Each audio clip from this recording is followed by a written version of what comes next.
Have you ever tried to stand from a chair only to feel your legs protest, your joints creak, and your body hesitate for just a moment longer than it used to? It's a small thing, but it can feel like a big deal. You might brush it off as just getting older, but what if I told you it's more than that? What if those small struggles arise are actually your body's way of sending you a crucial message about your long-term strength and independence? Stay with me, because today we're diving into why standing up is more than just a physical act. It's a powerful signal about your health, your resilience, and your future. Understanding the problem, physical and emotional impact. All right, so what's really happening when standing up starts feeling like a small mountain to climb? It's not just about tired legs or a creaky back. It's your body sending you a message, a gentle but firm nudge that it's time to pay attention. Think of it like a dashboard warning light in your car. You can ignore it for a while, but eventually it catches up to you. You see, standing up from a chair isn't just a leg exercise. It's a full body collaboration, a coordinated effort involving your core, back, joints, and even your mind. Your legs might do the heavy lifting, but your brain has to plan the movement. Your core has to stabilize you, and your joints need to bend and flex without protest. It's like an orchestra, and when one section starts playing out of tune, the whole performance feels off. And that slow, hesitant rise, it's not just about muscle loss. It's often a sign that the communication between your brain and muscles is losing a bit of its snap. Imagine trying to type a text on an old, laggy phone. You know what you want to do, but the response time just isn't what it used to be. But here's the good news. This isn't the part where I tell you to drop and give me 20 squats. Instead, we're going to talk about why this happens, what it really means for your long-term strength and independence, and how a few simple changes can make a world of difference. Even if you haven't felt particularly spry in years, it's not too late to turn things around. The real reasons you're struggling to stand up, breaking it down. All right, let's pull back the curtain on why standing up from a chair can feel like a mini workout. It's not just a getting older thing. It's a combination of physical changes, joint wear and tear, balance issues, and even a little bit of headspace. Muscle loss, sarcopenia. First up, let's talk muscle. As we age, our muscles naturally shrink and weaken, a process called sarcopenia. It's the reason why those once firm, powerful legs might now feel a bit more like overcooked spaghetti when you try to stand. And here's the thing, it's not just about the size of your muscles. It's also about the quality. Think of it like a classic car. It might still look great on the outside, but if the engine isn't firing on all cylinders, it's not going to get you very far. Your leg muscles, especially your quadriceps and glutes, are the primary movers in the stand-up process. If they're not pulling their weight, you end up compensating with your back, arms, or even that little rock and roll motion to get some momentum going. Not exactly ideal, right? Joint stiffness and pain. Next, those hard-working joints. Think of them as the hinges in a well-loved door. Over time, they can get a little creaky, a little stiff, and sometimes downright painful.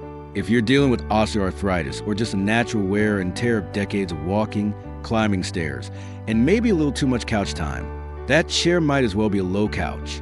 The more those joints resist, the more your muscles have to work, and the whole system starts feeling like an uphill battle. Balance and coordination. Then there's balance, the unsung hero standing up. When you push off from a chair, your body relies on tiny split-second adjustments to keep you steady.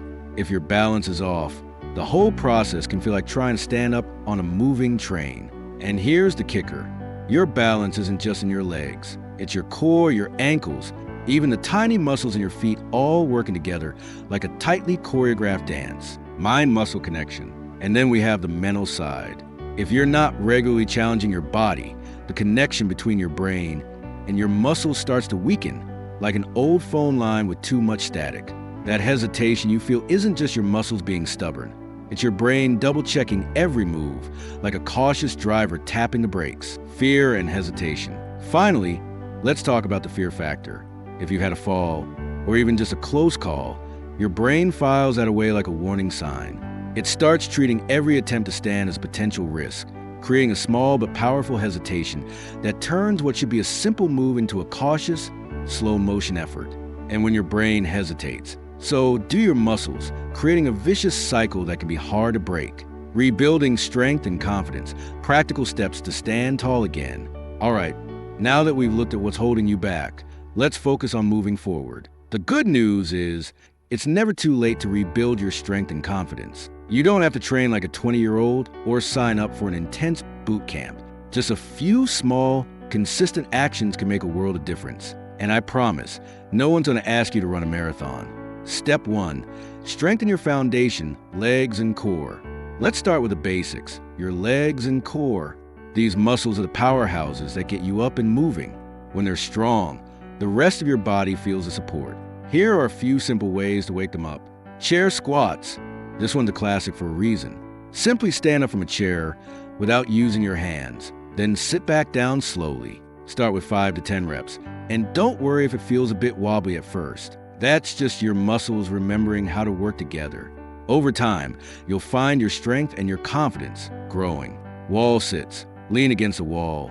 Slide down into a sitting position and hold it for 20 to 30 seconds. It's like a chair, but without the comfort and with a lot more leg strength payoff. Heel and toe raises. Stand behind a chair for support and lift your heels off the ground and your toes. This strengthens your calves and those small, often overlooked muscles that help keep you balanced. Step 2, loosen up those joints. If your joints are feeling about as flexible as a rusty hinge, a little movement can work wonders. Think of it like adding a few drops of oil. It keeps things running smoothly. Here are a couple of gentle ways to keep those joints happy. Knee bends. While standing, slowly bend your knees and straighten them again. Don't worry about going too deep. Even small movements can keep those joints responsive. Ankle circles. While sitting, lift one foot off the ground and slowly rotate your ankle in circles, both clockwise and counterclockwise. This helps keep those smaller joints flexible and ready for action. Step 3, rebuild your balance. Balance is one of those things you don't think about until it starts to slip. It's not just about avoiding a fall. It's about moving through life with confidence. If your balance has been a bit shaky lately, try these. Single leg stands. Hold on to the back of a chair, lift one foot off the ground, and hold for 10 to 15 seconds. Switch legs and repeat. As you get more comfortable, try doing this without holding on. It's a small step toward a steadier, more confident you. Heel to toe walk. Walk in a straight line, placing the heel of one foot directly in front of the toes of the other. It might feel a bit wobbly at first, but it's a powerful way to improve your stability. Step 4, reconnect your mind and body. If your brain hesitates when you stand, it's time to rebuild that connection. This isn't just about muscle memory. It's about trust and confidence in your own body. Here's how to strengthen that link. Mindful movements. When you stand up, focus on each part of the movement. Press your feet into the ground, engage your core, push through your legs, and straighten your back. This helps your brain reconnect with the muscles that make it all happen. Visualization. Imagine yourself standing up smoothly and confidently. Your brain responds to this kind of mental rehearsal, building the pathways that make movement feel natural again. Step 5, tackle the fear factor. If you've had a fall or a close call, that fear can hang around like an unwanted guest. It's a mental hurdle, but one you can overcome. Small wins. Set small, achievable goals, like standing up without hesitation or walking across the room without holding on. Celebrate those moments. They add up to big changes. Gradual exposure. Slowly increase the challenges. If standing up from a low chair is tough, start with a higher one and work your way down as your strength builds. Step 6, build a routine, not just a habit. Finally, consistency is key. It's like brushing your teeth. A little bit every day keeps things in good shape. Set aside just a few minutes each day for these movements, and over time, you'll notice the difference. Standing tall for life, moving forward with confidence. All right, so now you've got the tools, a little strength work, a bit of balance practice, and a renewed connection between your mind and body. But here's the most important part, consistency. Building strength and confidence isn't a one-time event.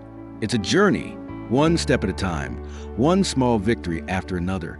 And remember, it's not just about your legs or your muscles. It's about regaining the freedom to stand tall, to move confidently, and to live life on your own terms. Because every time you stand up without hesitation, every time you push through that small moment of doubt, you're reclaiming a bit of your independence. A few final thoughts. Celebrate the small wins. Maybe today you stand up without using your hands, or you hold that single leg balance a few seconds longer. Those moments matter. They're proof that you're stronger than you think. Keep moving forward.